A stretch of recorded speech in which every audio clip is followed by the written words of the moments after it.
감사합니다. 우리 서로 한번 인사 나누겠습니다. 앞뒤 좌우에 계신 분들과 참 잘 오셨습니다. 반갑습니다.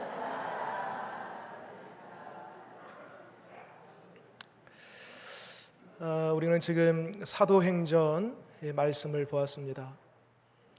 사도행전 할 때 그 행자가 행할 행자를 씁니다.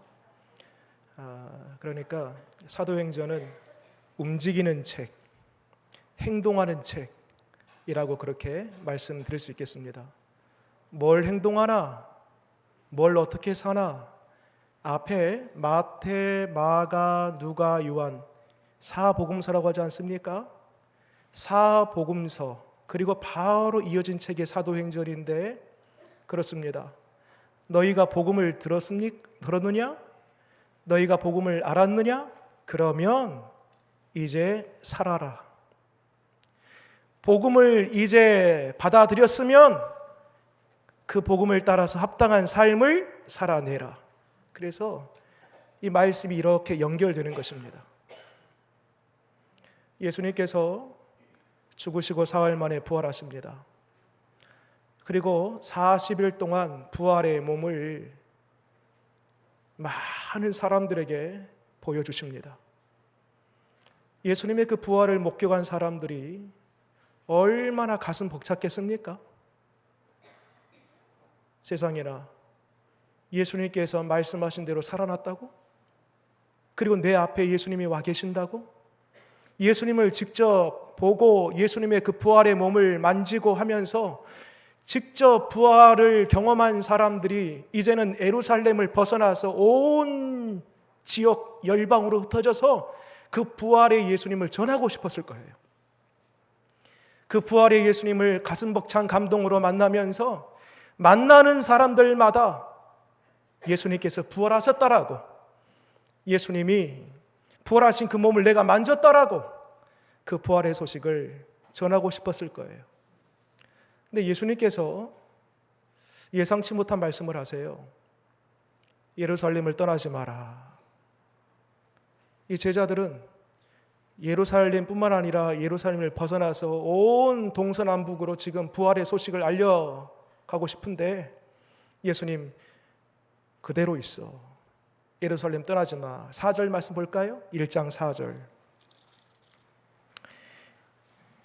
같이 한번 읽겠습니다. 시작. 사도와 함께 모이사 그들에게 분부하여 이르시되 예루살렘을 떠나지 말고 내게서 들은 바 아버지께서 약속하신 것을 기다리라. 제자들은 이해하지 못했을 거예요. 지금 당장이라도 이 예루살렘을 떠나서 예수님 부활의 그 소식을 전하고 싶은데 예수님께서 떠나지 말라. 그리고 내가 일전에 얘기했던 그것을 기다리라. 제자들은 예수님께서 기다리라고 하신 그것이 무엇인지 정확히 알지 못했습니다. 예수님께서 제자들에게 기다리라 라고 말씀하신 이후 승천하시지요. 그리고 열흘이 지납니다. 열흘 동안 이 제자들이 뭐 한가 봤더니 1장부터 쭉 2장 오늘 본문 읽기까지 그 중간에 열흘 동안 제자들이 한 일이 있습니다. 첫 번째로는요, 예수님께서 하신 말씀 그대로 예루살렘을 떠나지 않았습니다. 그 말씀에 순종했어요. 두 번째로는 빈자리, 그러니까 가룟 유다의 자리가 지금 비어 있습니다. 그리고 제비를 뽑아서 마띠아라는 사람을 선택을 하지요. 그래서 제자의 수를 채웁니다. 마지막 세 번째로 뭐한가 봤더니 저들이 다락방에 모였어요. 몇 명이 모였는가 봤더니 약 120명 정도 모였습니다. 뭐 하는가 봤더니 오로지 기도에 힘쓰는 모습을 보게 됩니다. 14절 말씀 볼까요? 1장 14절. 같이 한번 읽겠습니다. 시작. 여자들과 예수의 어머니 마리아와 예수의 아우들과 더불어 마음을 같이하여 오로지 무엇에? 기도에 힘쓰더라. 이렇게 열흘 동안에 예수님 부활하신 이후 저들은 예수님 말씀을 따라 예루살렘에 머물고 새로운 제자를 세우고 그리고 오로지 기도에 힘쓰는 일을 하게 됩니다. 자, 그러면 예수님께서 40일 동안 부활의 몸을 보이시고 40일 이후에 승천하시고 지금 열흘이 지났습니다. 그러면 총 예수님 부활하신 지로부터 며칠이 지났습니까? 50일입니다. 그래서 오늘 2장 1절 말씀 보세요. 오순절날. 공교롭게도 이 50일 되는 날은요, 구약에 어떤 날과 일치하냐면 6월절, 그러니까 400년 동안 애굽에 묶여있는 이스라엘 백성들이 마지막 장자의 죽음과 함께 6월을 경험하지 않습니까? 6월절. 그때로부터 정확히 50일 되는 날 어떤 일이 생기냐면 모세가 시내산에 올라가서 그 시내산 꼭대기에서 하나님의 율법을 받는 날이 6월절로부터 정확히 50일 되는 날입니다. 말하자면 너희가 애굽 땅에서 이제 하나님의 백성으로 구원을 받았어요. 구원을 받은 것으로 끝이 아니고 이제 구원받은 사람으로서의 합당한 삶을 말씀을 통해 율법을 통해 이제 살아갈 것이다 라는 그림이 담겨져 있는 것입니다. 마찬가지로 여러분 오순절 50일 되었을 때에 저들은 이미 고난받으신 예수님, 부활하신 예수님, 그리고 승천하신 예수님을 이미 보고 경험했습니다. 그 속에 이미 예수님이 계셔요. 입술을 벌려서 부활하신 예수님을 증거하고 싶어요. 그러나 증거케 하는 분이 있다라는 거예요. 너희들이 예수님을 만났지만 예수님을 만난 사람답게 복음에 합당한 삶을 살 수 있도록 하는 분이 있다라는 것입니다. 누구냐면 바로 성령님이라는 겁니다. 여러분, 내가 아무리 예수님을 알고 믿고 예수님처럼 살고 예수님을 위해 살고 예수님과 함께 산다고 할지라도요, 그 사는 것이 내 인력으로 되는 것이 결코 아닙니다. 성령님이 임하시고 성령님이 도와주시고 성령과 함께 할 때에 비로소 믿음의 삶을 살아내는 것입니다. 복음에 합당한 삶을 살아갈 수 있는 것입니다. 그래서 약속하신 대로 정확히 예수님께서 부활하시고 열흘째 되었을 때에 오순절 날에 성령님이 임하는데요, 오늘은 성령님이 임하면 우리 삶에 어떠한 변화와 역사가 나타나는가, 크게 세 가지 관점으로 생각해 보겠습니다. 그 첫 번째로는요, 성령님이 임하면 이 청각, 우리 귀가 변화됩니다. 자, 어딜 보시냐면 2절 말씀 보겠습니다. 2절 같이 읽겠습니다. 시작. 호련히 하늘로부터 급하고 강한 바람 같은 소리가 있어 그들이 앉은 온 집에 가득하며, 여기 보면 어디서부터요? 하늘로부터 내려온 바람이에요. 그런데 바람 같은 거예요? 바람이에요? 바람 같은 거예요. 말하자면 바람인데 바람이 아니에요. 바람이 아닌데 바람이에요. 어떤 바람일까? 이것은 하늘로부터 온 하나님의 숨결, 하나님의 호흡, 하나님의 바람인 것입니다. 여러분, 하나님의 숨결, 이 바람이 구약 성경에 보면은요, 곳곳에 나옵니다. 대표적으로 몇 군데만 말씀드리면, 하나님께서 사람을 창조하십니다. 창세기 2장의 이야기예요. 만드신 이후에 그 코에 생기를 불어넣으시니 루하흐, 후 불어넣은 거예요. 이때에 바로 하나님의 바람, 하나님의 숨결, 하나님의 호흡이 나옵니다. 생기를 불어넣으시니 생명이 된지라. 에스겔 37장의 말씀 보니까요, 하나님의 바람이 또 나옵니다. 하나님께서 에스겔을 골짜기로 데려갑니다. 그리고 에스겔에게 하나님 말하십니다. 인자야, 이 뼈들이 살아나겠느냐? 할 때에 에스겔이 대답합니다. 주님이 아십니다. 이게 자신이 없었던 거죠. 주님이 아십니다. 그 37장의 말씀 보면은요, 대언하여 이르시되, 그러니까 하나님께서 말씀하신 그 말씀을 따라서 에스겔이 선포합니다. 생기야 불어오라. 생기야 불어오라. 하나님의 바람이여, 하나님의 숨결이여, 하나님의 호흡이여, 이곳에 임할지어다 라고 하니까요, 어떤 일이 생기냐면 뼈와 뼈가 붙기 시작합니다. 깡 말라서 아무것도 할 수 없는 뼈만 가득히 쌓여있는 그 골짜기 속에 있는 뼈들이 하나씩 하나씩 움직이면서 서로 그 뼈가 연결되기 시작하고, 힘줄이 붙기 시작하고, 살이 채워지기 시작하고, 가죽이 덮이기 시작하면서 마지막 그 끝에 하나님의 바람, 하나님의 호흡, 하나님의 숨결로 말미암아 극히 큰 군대가 되었더라 라고 성경은 말씀하고 있습니다. 신약 성경에 보니까요, 오늘 사도행전 말고 또 하나님의 숨결과 호흡이 나오는 곳이 있습니다. 요한복음 3장을 보게 되면 예수님께서 디모데모에게 이렇게 말씀합니다. 네가 거듭나야지 하나님의 나라를 볼 것이다. 니고데모가 다시 반문해요. 주님, 내가 이미 육신의 어머니를 통해서 이미 한번 태어났는데 거듭난다라고요? 그러면 내가 이미 장성하여 어른인데 다시 어머니 뱃속으로 들어가서 다시 태어나라는 얘기입니까?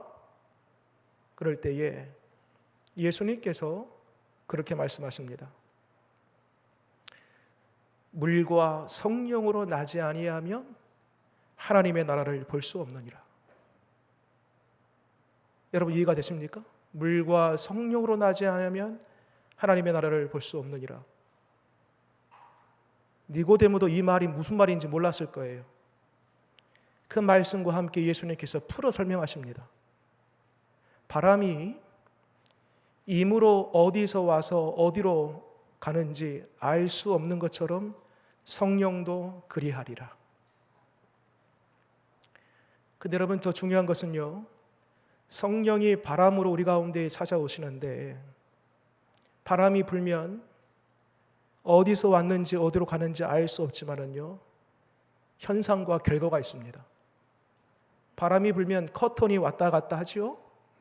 바람이 불면 촛불이 꺼지지요.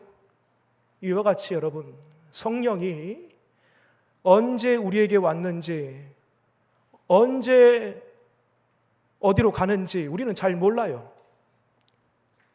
그런데 여러분, 분명한 사실 하나는 성령이 우리 가운데에 오시면 우리의 귀가 변화됩니다. 마치 급하고 강한 바람 소리를 저들이 성령이 임할 때에 들은 것처럼, 성령이 우리 가운데에 임재하시면 그 성령이 언제 왔는지 어디에 계시는지 알지 못하지만 우리가 분명히 알 수 있는 사실은 우리의 귀가 변화된다는 겁니다. 청각이 변화된다는 거예요.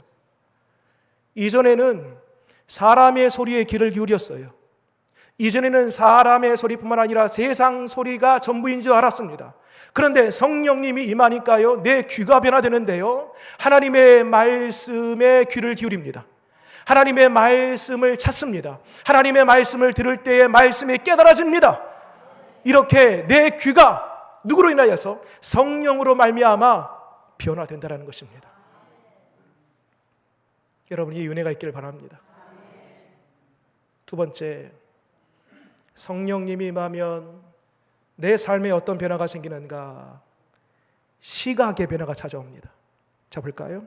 2절, 3절 말씀. 3절 같이 한번 읽겠습니다. 시작.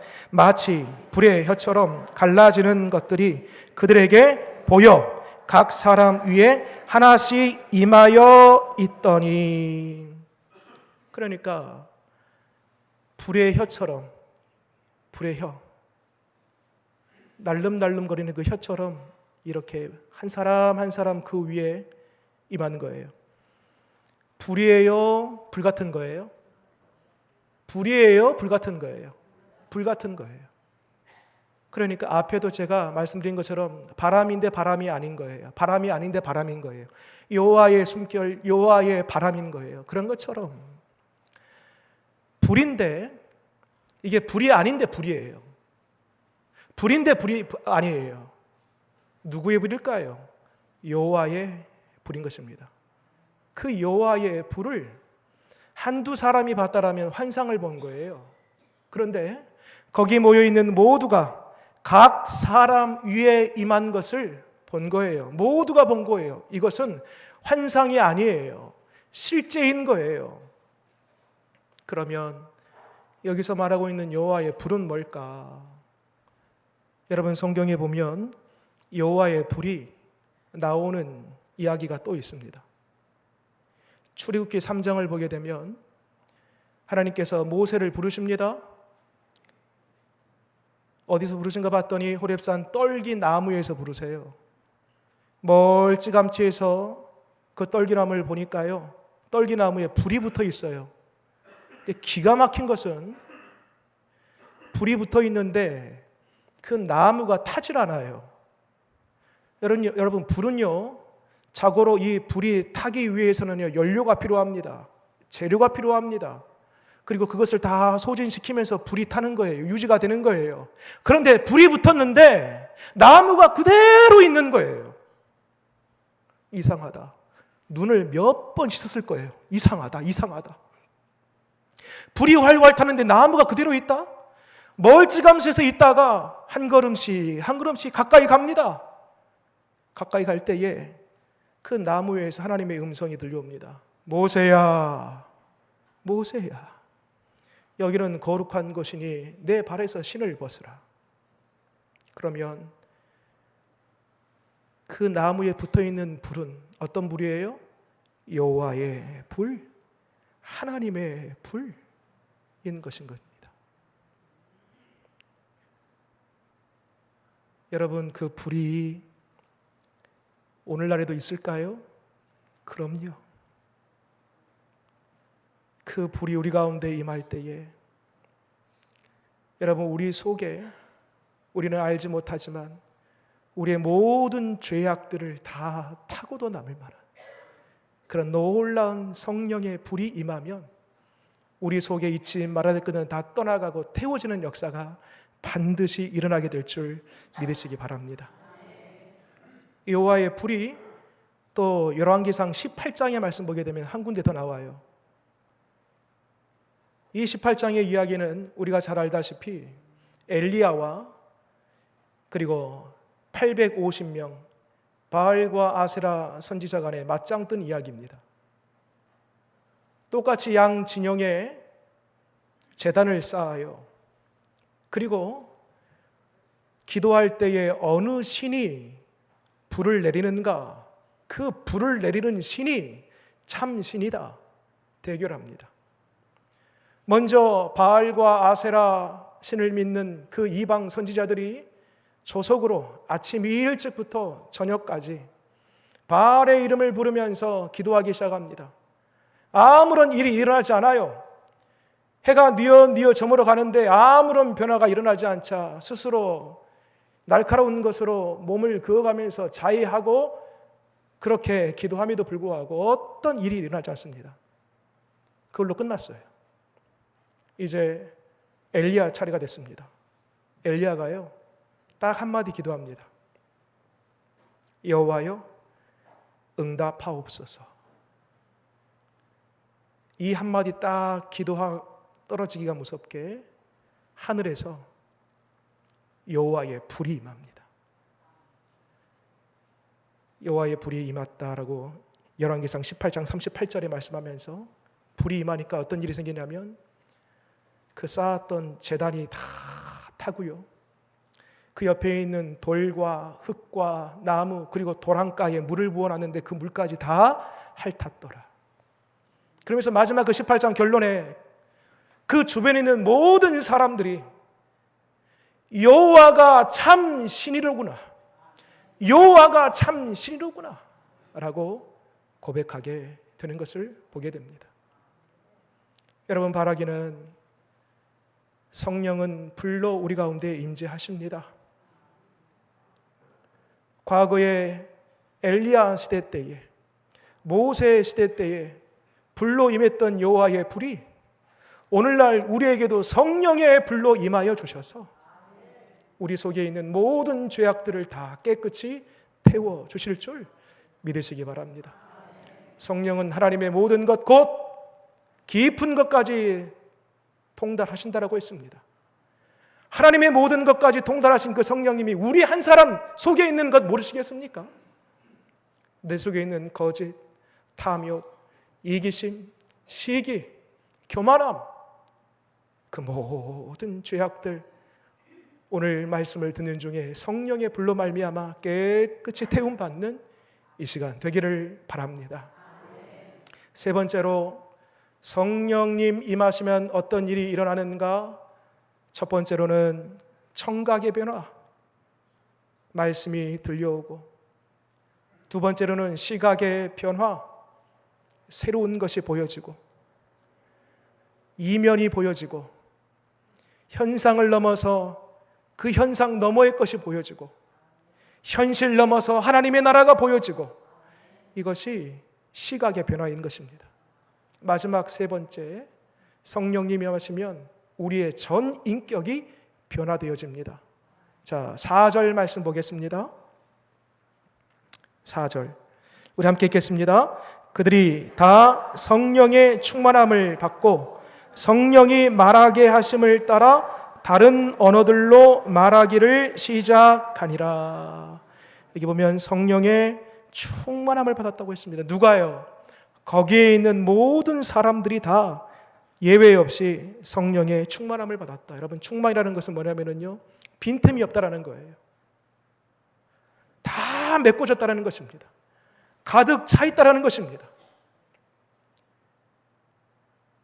여러분, 우리가 말하잖아요, 말. 여러분, 우리의 언어는요, 우리 속에 담겨져 있는 것이 나온 결과물이 언어입니다. 그러니까 그 상대방이 지금 정신 상태가 어떤가, 감정이 어떤가, 마음의 상태가 어떤가, 저 사람이 지금 불안해하는가, 두려워하는가, 우울해하는가, 외로워하는가, 감정의 오름이 있는가, 내리막이 있는가, 지금 이 감정이든 정신이든 우리의 영이든 우리 내면의 그 상태를요, 뭘로 표현하냐면 언어, 이 말로 표현합니다. 그래서 말을 가만히 들어보면 그 사람이 지금 감정이 어떤지, 기쁜지 슬픈지 우울한지 화가 났는지 알아요. 그 사람의 말을 들어보면 지금 저 사람이 정신이 건강한지 그렇지 않는지, 영혼이 살아있는지 죽어있는지 말을 들어보면 압니다. 여러분, 성령의 충만함을 받는 것도 마찬가지입니다. 성령이 우리 내면 속에서 우리의 감정, 정신, 우리의 영혼, 내면 가득 차면은요, 자연스럽게 우리의 입술이 열려져서 누구의 언어가 나오냐면 성령의 말하게 하심을 따라 말하게 되는 거예요. 그래서 여러분, 다시 한번 4절 말씀 보세요.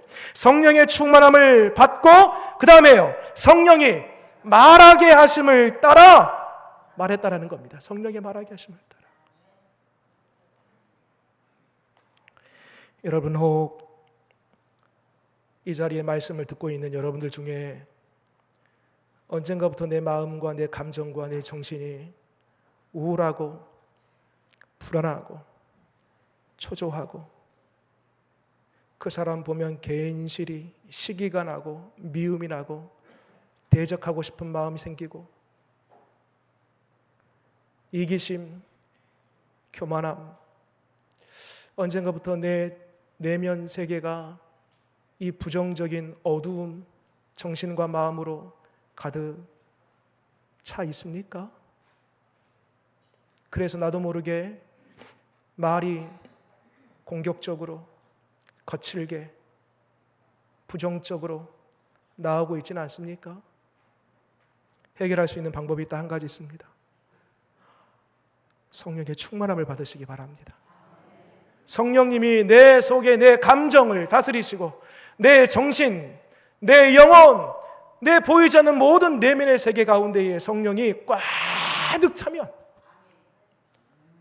그 성령으로 말미암아 내 입술에 살리는 생명의 언어, 용서하는 사랑의 언어, 하나 되게 하는 평화의 언어, 이와 같은 언어가 회복되어질 줄 믿으시기 바랍니다. 마지막으로 성령의 충만함을 받고 이 사람들이 성령의 말하게 하심을 따라 말하는데 4절 끝에 보세요. 다른 언어들로 말하기를 시작하니라. 무슨 말로 했을까요? 뒤에 5절 이하의 말씀을 쭉 보게 되면 어떤 말로 했는지 자세하게 나와 있는데요. 다 읽지는 않고요. 그러니까 지금 120명의 사람들이 모여서 그것에서 간절하게 오로지 기도하는 중에 성령이 불과 같이 바람같이 성령의 여호와의 불이 여호와의 바람이 임해서 성령의 충만함을 받았습니다. 말을 하는데 유대 사람이면 유대인의 말을 해야 되는데 다른 나라의 언어를 말하는 거예요. 참 기가 막히고 신비한 일이지요. 7절 말씀 볼까요? 2장 7절. 이 모습을 보면서 그 주변에 있는 사람들이 이런 반응을 보입니다. 7절 읽겠습니다. 시작. 다 놀라 신기하게 여겨 이르되 보라, 이 말하는 사람들이 다 갈릴리 사람이 아니냐. 갈릴리 사람이면 갈릴리 말을 해야 되는데 갈릴리 말을 하지 않고 주변에 지금 많은 이방 사람들이 와가지고 지금 있는 거예요. 그 현장에. 그런데 자기의 말을 지금 갈릴리 사람들이 하고 있는 겁니다. 기가 막힌 일입니다. 여러분, 이것을 어떻게 우리가 해석해야 되는가? 여러분, 지금 온 세계에 언어가 약 7,000개 정도가 있다고 합니다. 근데 여러분 그거 아십니까? 본래 언어는요 하나였습니다. 하나. 그럼 어떻게 7,000개까지 나눠졌는가? 그 언어가 나눠진 기원이 있습니다. 창세기 9장의 말씀 보면 노아의 홍수 심판 이후에 하나님께서 하늘에 무지개를 걸어놓고 하나의 언약을 하십니다. 내가 다시는 물로 심판하지 아니하리라. 그럼 됐잖아요. 그러면 그 말씀을 믿고 평안하게 살면 되잖아요.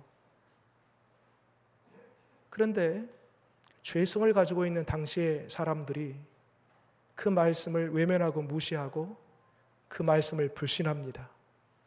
그래서 무슨 일을 시작하냐면 탑을 쌓기 시작해요.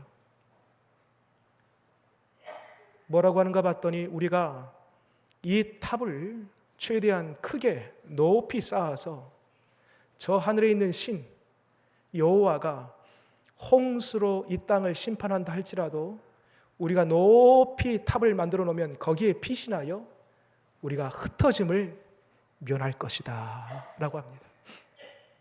그런데요, 우리가 흩어짐을 면하자라고 했는데요, 하나님께서 저들의 그 죄야, 그 교만함, 하나님의 말씀을 무시하는 저들의 현장 가운데에 하나님께서 저들의 언어를, 하나였던 언어를 흩어져 버리십니다. 우리가 흩어짐을 면하자라고 시작했던 일이 결국 흩어져 버린 일이 되고 만 겁니다. 그래서 여러분, 바벨이라는 뜻이 흩어지다, 혼란, 혼동이라는 뜻을 가지고 있습니다. 그래서 여러분, 이후로 인류는요, 그 교만함, 하나님의 말씀을 무시하고 대적하는 이후의 결과로 온 세계 열방으로 자기의 언어들을 쓰는 사람들끼리 모여서 살아가기 시작했던 것입니다. 그래서 여러분, 죄의 결과가 뭐냐? 흩어지는 거예요. 나눠지는 거예요. 끊어지는 거예요. 그런데 오늘 사도행전 2장에서 성령님이 임하시니까 충만함을 받고 저들이 성령의 말하게 하심을 따라 말하는데, 갈릴리 사람이면 당연히 갈릴리 언어만 해야 되는데 저들이 다른 나라의 방언, 다른 나라의 언어들을 하면서 주변의 사람들이 깜짝 놀라면서 저 언어는 우리의 언어인데, 우리 말인데, 이것은 무엇을 가르쳐요? 성령님이 임하니까요, 언어가 통합됩니다. 언어가 회복됩니다. 잃어버렸던 그 언어가 다시 회복되는 현장인 것입니다. 그렇습니다, 여러분. 성령님은 회복하게 하시는 영이요, 하나 되게 하시는 영이요, 연합하게 하시는 영이신 겁니다. 말씀을 정리하겠습니다. 우리는 성령을 믿습니다. 여러분, 성령을 믿기에 지금 이 자리에 왔습니다. 이 말씀을 듣는 중에 어떤 분들은 성령의 임재와하고 성령의 세례, 성령의 충만은 또 뭐가 다른가? 여러분 잘 구분하시기 바랍니다. 지금 여러분 여기 앉아 계시잖아요. 성령님 아니고서는 여기 여러분들 오실 수가 없습니다. 여러분들 안에 성령님 내주에 계시니까 여기 오셔서 하나님을 예배하는 거예요. 성령님이 여러분들과 함께하는 증거가 뭐냐? 여기 계시는 그 자체가 증거예요. 여러분들은 이미 성령님 내주에 계시고 성령의 세례를 받았어요. 여러분, 성령님 내주하고 성령님의 세례는요, 단회적인 것입니다. 한 번이면 끝나요. 우리 안에 계시는 그 성령님요, 일평생 끝까지 우리와 함께 하십니다. 그런데 여러분, 성령의 충만은 좀 달라요. 성령의 충만은요, 내가 어떤 일을 할 때에, 어떤 사건을 만날 때에, 일상생활에서 늘 필요한 거예요. 늘 필요한 거. 성령님 내 안에 내주에 계시는데 그 성령이 완전히 나를 장악하고 나를 다스리고 나를 주도하는 것은요, 좀 다른 거예요. 그게 성령의 충만인 거예요. 성령님 내 안에 계시는데 나도 모르게 내 생각, 내 결정, 내 판단, 내 감정, 이것이 불쑥불쑥 올라오거든요. 그래서 성령의 충만함이 아닙니다. 성령의 충만함이라는 것은 내 안에 성령님 계시는데 성령님이 말하게 하심을 따라 말하고, 성령님이 느끼는 감정을 따라 감정을 갖고, 성령님이 가라는 곳으로 가고, 성령님의 지시를 받고, 성령님의 다스림을 받고, 이것이 성령의 충만하는 거예요. 여러분, 성령의 충만함을 받으시기 바랍니다. 이미 우리 안에 계시는 성령님, 예, 맞아요. 여기 계신 분들 다 성령님 계셔요. 그런데 그 위에 성령의 충만함을 받아서 성령님 다스리시고, 성령님이 인도하시고, 성령님이 강권적으로 여러분들이 이끌어 가시는 성령의 충만한 삶을 살아가는 저와 여러분 되시기 바랍니다. 끝으로 우리가 성령을 믿어요. 지금 여러분 여기 계신 분들은 다 성령을 믿어요. 성령 하나님을 믿어요. 근데 한 가지 부족한 게 있습니다. 한 가지 부족한 거. 성령을 제한하는 마음이 우리 가운데 있어요. 성령을 제한하는 마음. 여러분, 성령을 제한하지 마시기 바랍니다. 성령은 얼마든지 우리의 청각, 우리의 듣는 것을 변화시키고, 얼마든지 우리 성령은 우리가 보는 것을 변화시키고, 얼마든지 우리 성령님은 우리의 심령을 변화시켜서 우리의 언어를 변화시키고, 우리의 전 인격을 얼마든지 변화시키시는 무한의 하나님, 전능의 하나님이심을 믿으시기 바랍니다. 우리 속에 있는 모든 약하고 부족한 것, 더러운 것, 추한 것, 죄악들을 성령님께서 오늘도 불로 태우시고 바람으로 떨쳐 보내시고, 우리 안에 오늘도 성령의 충만함으로 말미암아 성령의 사람으로 이번 한 주간도 살아가는 저와 여러분 되시기를 바랍니다. 기도하겠습니다. 성령님, 이미 우리 안에 계심을 믿습니다. 성령님 계시기에 이 자리에 우리가 있고, 성령님 계시기에 하나님을 아버지라고, 예수님을 주님이라고, 또 성령님이 우리 안에 계시기에 주님을 예배하고 찬양할 수 있음을 우리는 믿습니다. 그런데 주님, 성령님 우리 안에 계시지만 우리는 아직 성령의 충만함을 받지 못하고 있습니다. 바라옵기는 성령의 충만함을 사모합니다. 이 자리에 성령님 충만하게 임재하여 주셔서 우리의 눈을, 우리의 귀를, 우리의 심령을, 우리의 입술을 변화시켜 주시옵소서. 우리 안에 여러 가지 우울함과 외로움과 마음의 상처와 두려움과 초조함과 불안함과 내 마음에 여러 가지 아픔과 고통이 있습니다. 하나님, 이 모든 것을 치유하시고 회복시켜 주실 분은 성령의 바람, 성령의 불, 바로 성령 하나님이신 줄 믿사오니 이 시간 간절히 사모합니다. 사모합니다. 오시옵소서. 예수님 이름으로 기도드립니다. 아멘.